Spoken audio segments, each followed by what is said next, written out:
Aujourd'hui, Nathalie Avaux, médecin, vulgarisatrice, chroniqueuse télé, rayon de soleil. Une femme qui a autant de patients que de passion. Incroyable. Oui, bienvenue à Hôtel Central.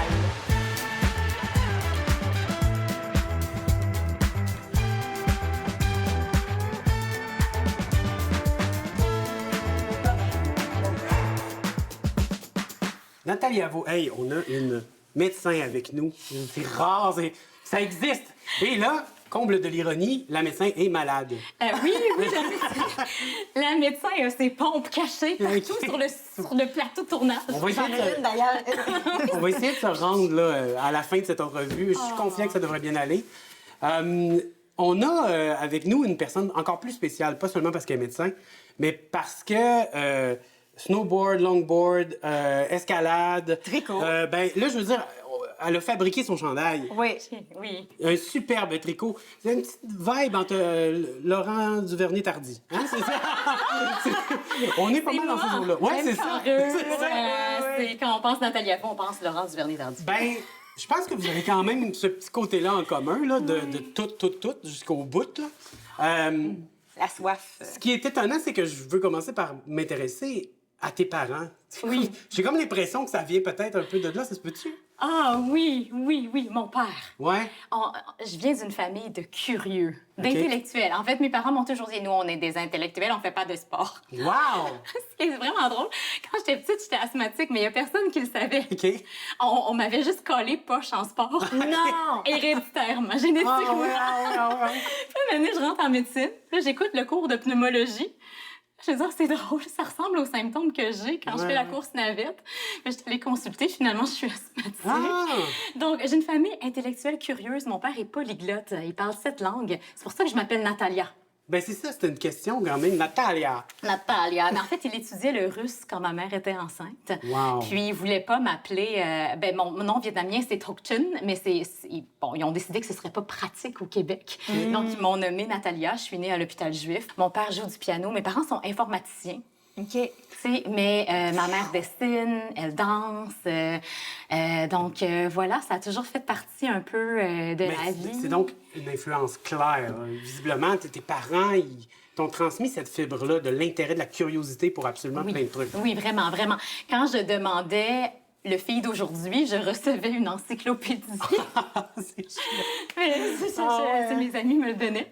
Mais donc, oui, j'avais beaucoup d'encyclopédies sur les animaux. Moi, j'étais passionnée des animaux quand j'étais petite. J'étais sûre que j'allais finir là-dedans. OK. Ouais. C'était dans quel coin, ça? Montréal. OK. Côte-des-Neiges, c'est ça? Côte-des-Neiges, oui. Je suis née à Côte-des-Neiges sur la rue Van Horn. Ouais. Voilà. Donc rue bruyante. Puis finalement, pour réaliser que j'étais bien en région, hein. Donc, Ouais, c'est ça. ouais. Tu viens d'un milieu passablement multiculturel, puis tu sais, très chargé en bruit et en action. Oui. Qu'est-ce qui t'a fait transférer jusqu'ici puis te dire, OK, non, c'est ça que je veux finalement? Les camps de scouts puis les camps de vacances. Ah, ouais. J'avais jamais su qu'est-ce qui clochait, mais j'étais toujours un peu pas bien. Puis, Dans les camps scouts, t'étais pas bien? Non, à Montréal, OK, pardon. OK. Oui. Puis à chaque fois que j'allais à mes camps de scouts et mes camps de pastoral, on était en forêt. Puis j'étais bien, puis j'étais en paix. Puis maintenant que je suis grande, que je suis vieille et que j'ai un diagnostic de TDA. Comprenez que ça vient de là, la curiosité aussi. C'est de la surstimulation sensorielle, finalement. Donc, quand je me retrouve dans la nature, je suis enfin... Il n'y a pas d'anxiété, il n'y a pas de surcharge, je suis bien. Puis c'était clair que je voulais pas vivre à Montréal plus tard. Puis quand on fait nos études en médecine, on a des stages obligatoires en région. OK. Puis j'ai tellement aimé ça. Un, parce que c'est en région, mais deux, parce que comme médecin, tu fais tout en région. Tu fais tes plâtres, tu mets tes stérilets, tu fais des infiltrations. Tu fais pas juste voir le patient, le référer au spécialiste, tu pousses ton investigation plus loin. Donc, c'est ça. C'est vraiment enrichissant. Puis le stage en région, c'était vers quelle année? C'est Pré-med, première, deuxième, c'est à l'externat. Donc, 3e, 4e année. On a déjà des stages en région. Puis moi, j'ai pris tout ce que je pouvais. Là, j'avais même pris des stages, en fait, en Martinique puis au Danemark. OK, ben oui. Je me suis dit, ben, la région, on va explorer un peu. C'est des régions. Ce sont des régions du monde. Le Danemark, ça m'intéressait parce que leur système de santé m'intéressait. Je voulais savoir comment ça marchait, pourquoi ça marchait si bien là-bas. J'ai rencontré des amis formidables, des professionnels de la santé. Eux, là-bas, c'est un 35 heures semaine. Ils sont moins payés qu'au Québec, mais ils ont une qualité de vie incroyable. Ils se déplacent à vélo. Leur cafétéria, comme tu dis, hareng mariné, il y a comme plein de bars à salade. C'est vraiment super sain comme mode de vie. Leur gouvernement, j'ai aimé comment leur gouvernement prend les décisions en concertation aussi. Donc, j'ai appris beaucoup de choses dans ces stages-là. En Martinique, c'est français. Oui. Alors, je me suis dit, bah, peut-être que je vais me retrouver là éventuellement. Donc, j'ai fait un stage là. Mont-Laurier, Drummondville, Amos. Puis Rimouski, ben, c'est ma coloc du temps qui était rimouskoise puis qui m'a dit hey, « Natalia, toi, t'aimes la danse, t'aimes la musique. Ben nous, on a une école de danse, on a un conservatoire de musique. Moi, je viens de là. Qu'est-ce que tu dirais qu'on aille vivre là, tu sais, comme amis, plus tard? On va avoir 2 maisons, une à côté de l'autre. On va se partager le chien parce qu'on n'a pas de vie comme médecin. Fait que là, ben, on est les deux. Rimouski, on n'a pas le chien encore, mais... Il y a une étape déjà de Il y a franchie. une étape de franchie, voilà. Ça, c'est un peu avant-gardiste parce qu'aujourd'hui, de plus en plus, on en parle de faire des maisons à plusieurs personnes ensemble puis d'essayer de vivre plus communautaire. Mais tu le faisais déjà. C'est ça. Mais là, finalement, on a 2 maisons pas à côté. C'est désespéré. Mais on se voit encore très souvent. On fait de l'escalade ensemble, d'ailleurs, et des cours de danse ensemble. C'est ça. De l'escalade et des cours de danse. Et je tiens à rappeler que tu as une famille, tu as un conjoint puis des enfants. Oui, un conjoint médecin. OK? Ah oui. Il est chirurgien aussi. J'aurais choisi mon conjoint, mais j'aurais vu qu'il y a une job normale. Ça serait vraiment plus facile. Mais bon, c'est tel est l'amour. Oui. Tel est l'amour Quand des tu enfants. dis j'aurais aimé qu'il y ait une job normale, je comprends que c'est un peu une blague, mais en même temps, tu le reconnais, tu sais, le fait que tu sois passé de ton amour des animaux à peut-être travailler là-dedans, à finalement être en médecine, puis même avoir un conjoint chirurgien. C'est un horaire bizarre, c'est des jobs bizarres aussi, c'est beaucoup de pression. Oui. Vous arrivez à communiquer? On arrive à se parler, on arrive à se voir, mais c'est difficile de conjuguer quand on a des enfants à nos gardes. Donc, nous, on a des gardes de 24 heures, souvent, où on peut être sur appel n'importe quand. Puis, on n'a pas de famille ici. Mon conjoint a perdu ses 2 parents dans les 2-3 dernières années. C'était eux, nos proches aidants avec les enfants. On s'est retrouvés proches aidants dernièrement aussi. Donc, ça a été des années difficiles, mais on peut pas être de garde en même temps, les deux. Donc, c'est vraiment de la conjugaison. Mais ce qui fait que les enfants sont intégrés dans nos activités. Tu sais, l'escalade, c'est parce que mon gars, c'est un hyperactif. Je sais pas d'où ça vient. Non, c'est probablement mon chum qui est calme. Oui, c'est ça. Ça vient du gars, ça vient du père. Ça vient du gars, full calme. Mais c'est parce qu'il bougeait tellement. Puis mon ami Nao, qui était mon ancienne coloc, m'a dit « Écoute, veux-tu que je te sauve de lui puis que j'aille à l'escalade? » Puis on a fini par aller à l'escalade. Puis c'était le sport pour mon garçon. Puis on a fini par tout embarquer là-dedans. J'avoue. Fait que ça nous fait une activité familiale. Donc on va là. Ma fille de 4 ans, mon gars de 7 ans, on grimpe tout le monde. Puis même si mon chum est en train de travailler, on est quand même capable d'avoir du plaisir. Ouais. Tu as parlé des systèmes de santé ailleurs sur la planète. Tu as choisi le système de santé québécois. Est-ce que je l'ai choisi? Le système de santé québécois, tu as choisi. Écoute, l'éléphant dans la pièce. Oui. Peux-tu nous régler ça en 30 secondes, le système de santé? Écoute, la santé, c'est une problématique complexe. Puis, à mon avis, ça commence par l'éducation. Puis c'est pour ça que j'en fais de l'éducation publique, puis qui n'est pas comptée comme une journée travaillée, d'ailleurs, par la RAMQ. Là. À chaque fois que je fais 3h30 pour aller tourner à Québec, pour tourner à Salut Bonjour, puis que je refais le 3h30, c'est considéré comme une journée non travaillée, selon les statistiques du gouvernement. Mais quand je parle de maladies coronariennes à la télévision, puis que j'explique pourquoi, c'est quoi l'hypertension? C'est pourquoi est-ce que quand le sang pousse sur tes vaisseaux deviennent durs, puis sont plus capables de s'ouvrir quand ton cœur en a besoin? Bien, quand tu es chez toi, puis tu comprends ça, tu dis « Hey, je le sens pas, mon hypertension, mais là, je comprends qu'il faut que je la traite parce que sinon, je vais faire une crise cardiaque. » Là, tu viens de donner du pouvoir aux gens.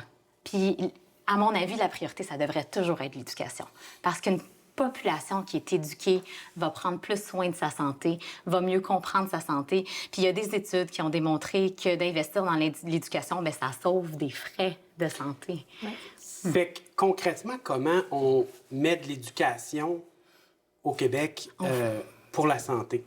On finance l'éducation tout court. Donc, quand on parle de financer les CPE, de donner l'égalité des droits, moi, j'en vois des familles, des bébés qui viennent à mon bureau, puis ils ne viennent pas, ils n'ont pas toutes les mêmes chances. Hein. Mais quand on arrive à la garderie, quand on arrive à l'école, c'est là qu'on peut niveler tout le monde. Tu sais, moi, je viens d'une famille d'immigrants. Qui avait pas beaucoup de sous quand elle est arrivée. Puis parce que je suis allée à l'école, mais là, j'ai eu la même chance que les autres. Puis je me suis pas retrouvée médecin parce que mes parents étaient médecins puis étaient millionnaires. Tu sais, j'ai travaillé fort puis on m'a donné la chance d'avoir une bonne éducation. Mes parents, ils ont travaillé super fort pour m'offrir l'école privée aussi. Dans leurs valeurs, c'était super important l'éducation. Mais grâce à ça, tu sais, j'arrive à faire ce que je fais aujourd'hui. Donc, priorité éducation pour que les chances soient égales. On sait que des gens qui sont précaires financièrement, au niveau social, plus de consommation de drogue, plus de dépendance, plus de maladies chroniques, plus de mortalité aussi. Donc, à mon avis, il faut commencer là-dedans. Puis l'autre chose, c'est qu'il faut arrêter aussi de mettre le fardeau de la santé sur le dos seul des médecins. Comme ça, on était si important que ça, tu sais. Je regardais les dernières semaines, mes bureaux, la liste de mes patients, puis il y en a tellement que je vois pour de la santé mentale. Il y a des jeunes qui se font intimider à l'école, disant mais j'ai une super belle relation avec eux. Puis je les vois chaque mois, puis c'est de la psychothérapie. Mais je suis pas formée, là. J'ai juste un grand cœur, puis une belle relation avec ces jeunes-là.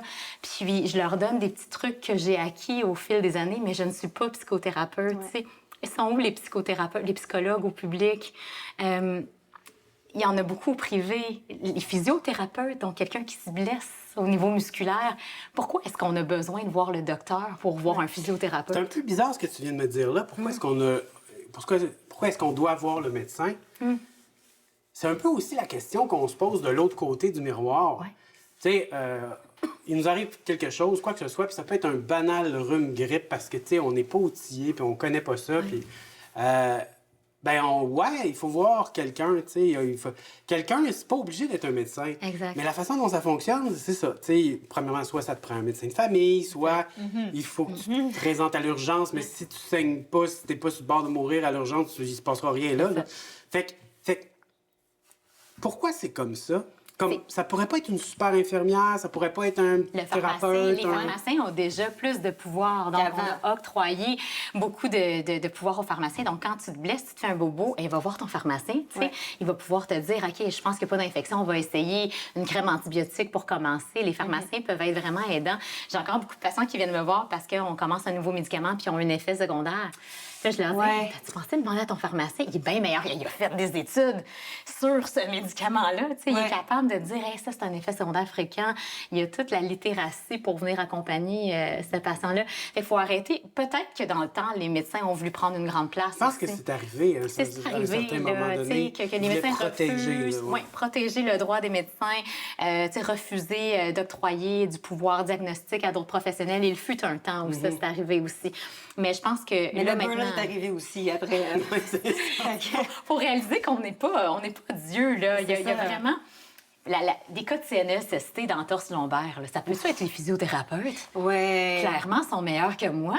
Tu sais, Ou ils ont la formation vraiment Absolument. spécifique pour régler ce genre de problème. Ils n'ont pas le droit de faire l'arrêt de travail. Ils n'ont pas le droit de le signer. Mais ça, c'est mon opinion personnelle. Je ne sais pas si le collège des médecins comme ça, là, en écoutant ce petit segment-là. Mais c'est ça. Je pense que nous, comme médecins, il faut accepter qu'on n'est pas le centre de l'univers. Puis que les soins de santé, c'est tout le monde.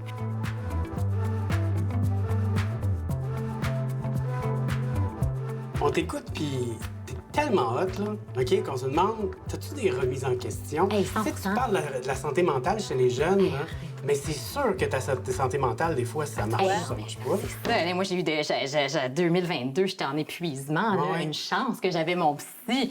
Là, je me souviens, c'est là que j'ai eu mon diagnostic de TDAH. Je suis allée le voir, j'ai dit, écoute, je sais pas si ma vie est terrible, j'en fais trop ou j'ai un TDAH. Là, j'explique mes affaires, il baisse ses lunettes, il me dit, je pense que c'est les deux.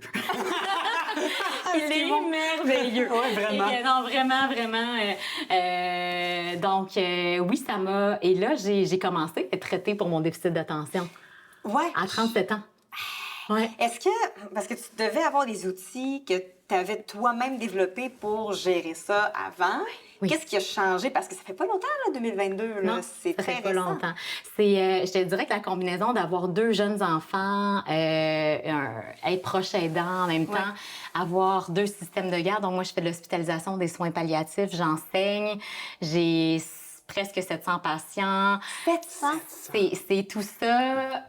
Avec mon chum qui a des gardes une fin de semaine sur 5 aussi, une journée sur 6.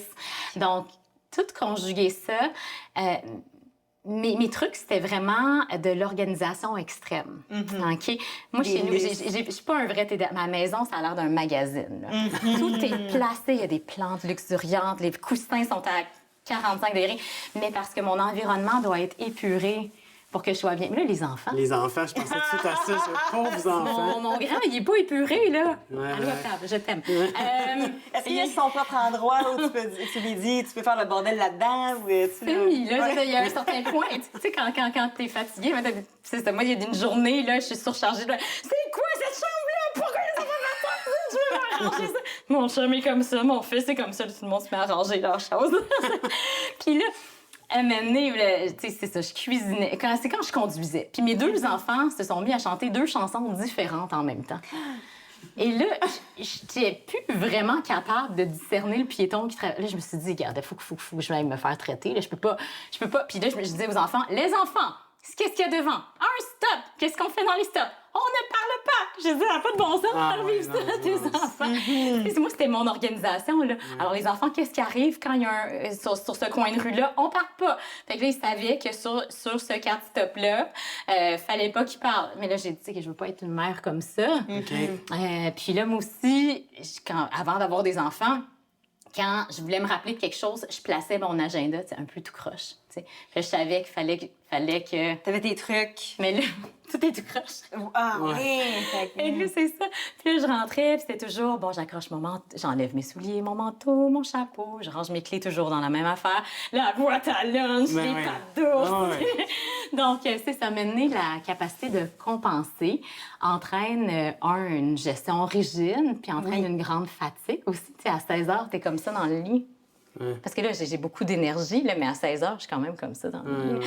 Donc, tu sais, c'est Oh oui, TDA, je veux pas dire énergie sans fond. non, j'arrête pas de dire, je suis comme une Tesla, tu sais, ça marche vraiment bien pendant pas longtemps, puis après, faut que tu charges à Rivière-du-Loup. Puis... Pendant 1 heure. Ouais, la charge rapide, elle n'est pas c'est disponible. ça, moi, j'ai une Tesla en hiver, là, Ouais, ça ouais, marche c'est ça. très bien pas longtemps, puis à un moment donné, ça marche Fait plus. que, fait que tu as eu cette remise en question-là. C'est venu de toi ou c'est venu de ta famille proche qui est comme dit là, faudrait que tu arrêtes ça, la gestion, parce que c'est intense. Ça vient vraiment de moi. Et je, Ah ouais? je me remets toujours en question. Tu sais, mon chum, il me trouve... je pense qu'il me trouve fatiguée. Je dis, est-ce que c'est normal que je sois comme ça? Est-ce que je pose trop de questions? Moi, j'arrête pas. Là. Je dis, je pense que je suis fatiguée. C'est pas normal que j'ai plus de plaisir. Tu sais, moi, je me pose des questions, je me pose des questions. Puis mon chum, lui, il se pose pas de questions. Ben écoute, je sais pas, tu sais. Donc, j'ai eu besoin, tu sais, d'aller voir un psy pour quelqu'un qui aime ça, se faire poser des questions. Ah oui, par quelqu'un clairement, qui c'est se pose sa des job. questions. Mais Oui. est-ce que le traitement, je sais pas comment appeler ça, mais comme du TDAH, tu vois une différence? Est-ce que définitivement, c'est mieux? Oui, oui. Puis j'ai une dose maternelle, là. Micro, Ah, OK. parce que j'ai des bonnes stratégies de compensation. Puis j'ai une grande clientèle TDA. Puis pourquoi j'aime travailler avec cette clientèle-là, c'est parce que j'ai moi-même développé ces trucs-là à travers des années que je peux partager avec mes patients.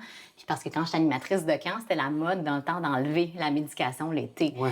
Donc, tous ces trucs-là sont présents, mais il y a un certain point où quand ça te fait trop souffrir, lorsque tu fonctionnes pas, lorsque ça vient gruger un peu sur la qualité de vie des autres, lorsque Et sur la tu as des tienne. symptômes dépressifs, tu sais, c'est Ouais, ça, ouais, t'es ouais. fatigué, t'es brûlé, puis tu te dis, hey, je vais-tu couper, est-ce que je change de job? Tu te remets en question à ce point-là, là, tu sais. C'est pour répondre à ta question, qu'est-ce que la médication fait différent? La première semaine, je me suis dit, hey, quand je suis dans une pièce, je vois les choses importantes en foncé et les autres choses sont comme en filigrane. Puis alors que toute ma vie, tout avait la même intensité. Tu sais, je pouvais te dire toutes les marques des alcools derrière vous, là. Alors que là, je vous écoute, là. J'ai pas... T'es j'ai ici avec vu nous, qu'il n'y avait là. pas de bon scotch. T'es décidé de Noche? Oui. Moi aussi? Non! Ben là, Mais non, c'est ça, tu Tantôt, vois. durant le jeu, on va parler de ça. Alors, clairement ça y est. que... Là, on boit de l'eau, c'est. On boit de C'est l'eau? bon pour le mal de Ouais. gorge, en plus. Oui, oui. L'enseignement fait, tu dis, l'éducation fait partie intégrante de ta vie. Peux-tu nous en parler un peu plus aujourd'hui? Ça se traduit comment? Bien, là, je suis professeure de clinique à l'Université Laval, c'est-à-dire que dans ma clinique, on est une clinique où on forme des résidents en OK. médecine familiale. Donc, ils sont déjà médecins, puis ils font leurs 2 années d'études pour devenir médecins de famille. Donc, enseignement formel, on fait des supervisions de bureau aussi. Donc, les résidents, ils ont des patients à voir. OK, ouais. Puis après qu'ils voient chaque patient, en première année, ils viennent nous voir, on révise le cas, on va ou non revoir le patient. Puis en 2e année, ils voient tout leur bureau, puis on en reparle après. Donc, ouais. Ce serait, tu sais, des gens qui aiment ça être utile ou d'être que les gens soient dépendants d'eux. Moi, mon rêve, c'est qu'il n'y ait plus personne qui ait besoin de moi. Je suis extrêmement indépendante, mais je veux que chacun ait une autodétermination. Tu sais, moi, mon résident, chacun de mes résidents, chacun de mes collègues, je veux qu'ils soient le meilleur d'eux-mêmes. Tu sais. Puis c'est ça l'objectif, c'est qu'ils soient tellement bons qu'il n'y ait plus besoin de moi plus tard. Puis j'ai toujours aimé ça, l'enseignement. Puis ma mère me disait, mais Tutu, ça c'est mon surnom en chinois, tu peux aller dans n'importe quel domaine et tu peux enseigner dans n'importe quel domaine. Puis je me suis dit, ben oui, c'est vrai. Puis moi, j'ai fait mon cégep sans savoir. J'étais en sciences lettres et arts. J'avais aucune idée de ce que je voulais faire plus tard. J'avais pensé à journalisme. Et en 3e session, là, on approche des applications universitaires, on avait un travail où on devait intégrer un personnage qui incarnait sciences humaines, sciences nature, lettres, arts. Il en fallait 3 dans tout ça. OK. Puis on a fait le travail sur Patch Adams. Oui. Puis là, moi, j'ai toujours trouvé les médecins plates. Puis là, médecins plates. il est rafraîchi un peu. Puis, tu sais, moi, j'étais un peu, tu sais, j'avais l'option théâtre. Oui. C'était pas demandant d'aller pas en médecine. Puis là, ce médecin-là qui faisait des niaiseries, qui faisait rire ses patients. Et puis, je me suis dit, OK, tu sais, je peux être en communication directe avec quelqu'un, soigner l'humain. Puis, tu sais, je vais travailler en TDAH, je vais travailler avec ces jeunes-là, tu sais, que tout le monde ne sait pas quoi faire avec, mais moi, je sais quoi faire avec. Je vais travailler en soins palliatifs, mais on va avoir du fun. Tu sais, là, en ce moment, en soins palliatifs, ça m'arrive que j'amène la guitare, là, puis que je leur demande, c'est quoi ta tune préférée? Puis en aide médicale à mourir aussi, qu'on chante ensemble. Donc, c'est cette médecine-là, j'ai jamais voulu faire une médecine conventionnelle. Puis c'est dur quand tu passes ton externat pour ta résidence, quand tu es un peu outside the box. Il y a des patrons qui te rencontrent et qui se disent « Ouais, on dirait que t'es pas... Oui. t'as pas l'air sérieuse. » Surtout, c'est ça, surtout dans un domaine qui devrait être sérieux. Ouais. Tu sais, être avocat, être médecin, C'est ça. être... Mes premières entrevues à l'Université de Montréal, ils m'ont reconvoquée parce qu'ils trouvaient que mon CV fitait pas. 40 jours, c'était pas winner. là. 40 jours, guitare, école de danse, là. Ils trouvaient non. que, tu sais, j'avais pas été... tu sais, je suis pas préposée ou... Ouais. Ouais. Mais à mon avis, tu sais, ça prend de tout pour être médecin. Je pense que le fait que tu le fasses, ça défriche le terrain pour des personnes qui voudraient être comme ça aussi. Puis ça, c'est vraiment inspirant. J'aimerais tellement ça. Ouais. Avoir des médecins différents de toutes sortes. J'en On a de la connais. couleur. Je suis certaine qu'il y en a qui ont été influencés par ce que tu fais puis comment tu le présentes. Puis ça permet à des personnes de dire « Je pourrais faire ça ». Eh bien, ça, c'est ma journée si c'est le cas, tu sais. Yeah! En plus, c'est plus petite que toi. 2 chances pour ma journée.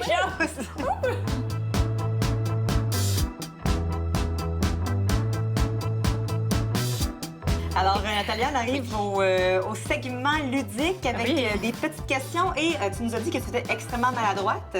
Donc, Je suis très bonne pour des infiltrations et des stérilets, mais quand c'est pour gérer mon corps au complet, on a choisi Jenga pour toi. ben oui, je suis reconnaissante. J'aurais des meilleurs au Scrabble. Ça va être en même temps, on va poser des petites questions très simples, très ludiques et en même temps, ben, c'est une petite compétition ou collaboration, disons. Faut essayer de garder cette tour-là le plus longtemps possible. Vas-y, prends la première puis je vais te poser une question. Je suis pas sûre que je suis très...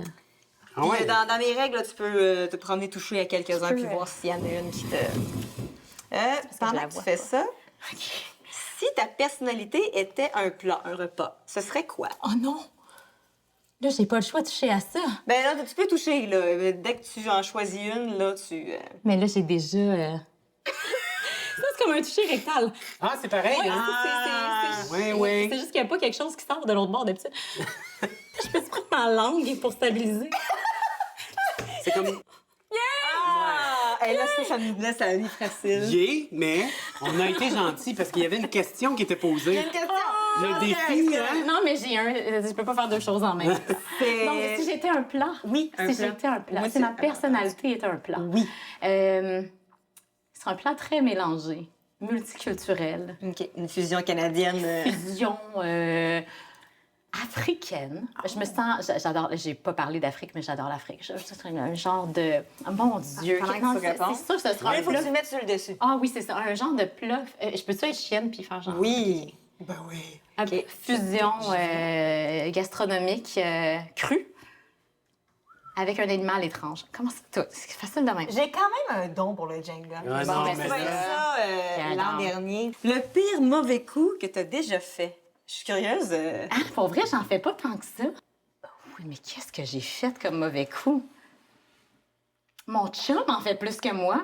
Je suis quelqu'un de gentil, mais la nuit, quand on m'appelle sur une garde pour pas une bonne raison, en fait, on peut pas me réveiller la nuit. C'est pas vraiment Ah, une c'est pas une bonne option là, idée, dans ouais. la vie. Fait qu'il il m'appelle souvent, mon chum, en prétextant à être un infirmier avec des compétences mitigées, avec des drôles de questions. Durant la nuit? Wow. Non, dans le jour. OK, comme- parce que là, je... Prends un accent un peu douteux, là, puis il est comme, le patient, il a fait 2 caca, mais il aimerait ça en avoir un 3e. Est-ce qu'on pourrait avoir un laxatif supplémentaire? Oui. c'est ça. Est-ce que tu le reconnais à chaque fois? Oui, quand même. Il y a une fois que je l'ai pas reconnu, puis je me suis fâchée, puis il était comme, hey, c'est moi! Ah! Ah, c'est bon. C'est à ton tour, by the way. Non, c'est ça, c'était à mon tour, là, mais moi, je faisais, je le savais, mais. Oui, c'est ça. J'ai faisais comme vu du la bien. subterfuge. C'est bon. Moi aussi, je t'ai reconnu. Si tu gagnais 10 millions de dollars, quelle serait la première chose que tu achèterais? Ou que tu ferais avec? Un voyage. Mais lequel? Ouais. Mais j'ai même pas le droit de prendre des congés plus que 2 semaines. Admettons, tu peux. Fait que je paye T'as la 10 personne. millions de dollars, t'as le droit à un an sans solde. Remarquez comment elle est dédiée.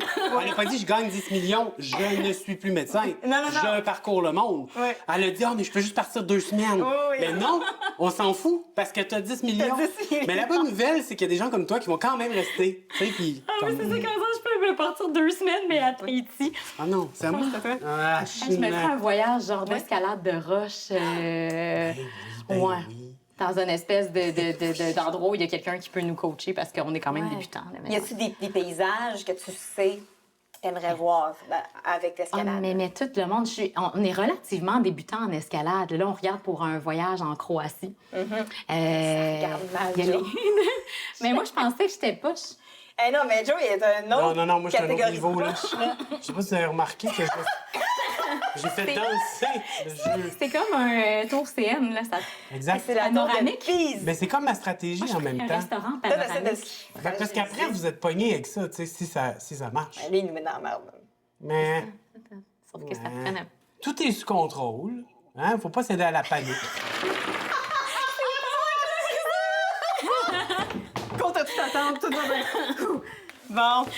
Ben, félicitations, c'est Joe qui a perdu. Mais là, en même temps, les pièces sont comme répandues un peu partout. Hein? C'est pas très droit, je sais pas si t'as remarqué. Ah non, c'est ça, là, je suis pas bien. Là, tu sais, moi, j'étais déjà en cours de réparation. réparation. Mais je suis curieuse, as-tu un TOC ou t'as créé un TOC pour compenser le TDAH? Mais j'avais parlé à mon psy, puis je disais, hey, j'ai-tu un TOC? Ah. Il dit, mais non, mais la définition d'un TOC, c'est qu'il faut avoir une pensée anxieuse, obsessive. C'est Et ça, tu toi, fais c'est ta pas. compulsion pour. Mais moi, je suis pas anxieuse pendant tout. C'est ça. J'ai juste besoin de clarté. Joe, Et voilà. Oui. t'as perdu, Oui, mais une chance. il a perdu. Nathalie est là pour reconstruire. J'ai reconstruit ton estime. Ah, merci. Garde ça, un médecin à l'œuvre. C'est ça. C'est comme ça qu'on répare les cœurs brisés. Merci pour cette belle entrevue.